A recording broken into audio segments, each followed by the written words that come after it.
সারা পৃথিবীর মালিক হইলে কি পৃথিবীতে তার সাথে যাইতেছে না কোথাও? কবর যখন যত খালি হাতি তো যায়। যেমন সেকেন্দার জুলকারনাইন সারা পৃথিবীর মালিক।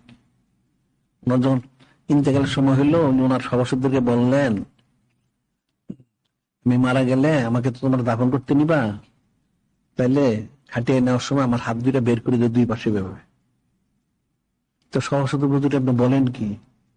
এটা তো কোন শরীরের নিয়ম না, হাতগুলি তো ভিতরে থাকবে, না আমার হাতটা বের করে দিবা। কেন? আমি সেকান্দার জুলকারনাইন, সারা পৃথিবীর মালিক আমি।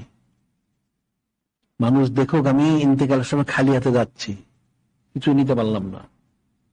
তাহলে তোমরা 2-4 বিঘা 10 বিঘার মালিক, তোমরা কি নিবা? হ্যাঁ, তোমরা কি নিবা?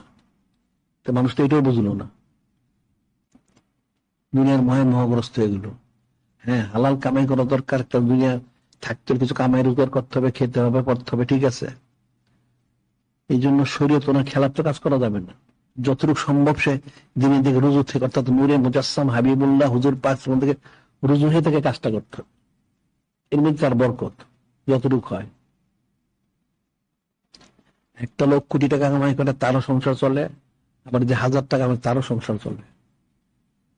হয়তো দুনিয়া কেউ একটু বেশি খায়, কেউ কম খায়, কেউ একটা বিল্ডিং এ থেকে, কেউ একটা বেড়ার ঘরে থাকে, এই পার্থক্য।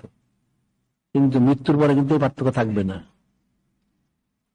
মৃত্যুর পরে আমলের ফয়সালা।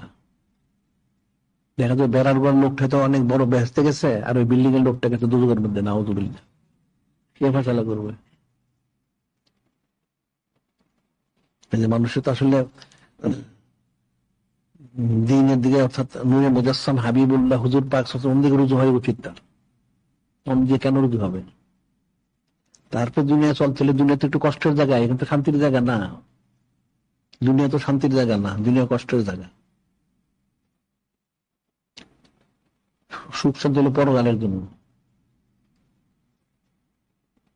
আর যে দেবে, কেউ যদি 10 বেলা খায় দিনে, তারও দিন অতিবাহিত হচ্ছে, আর যে কেউ 1 বেলা খায় তারও দিন অতিবাহিত হচ্ছে।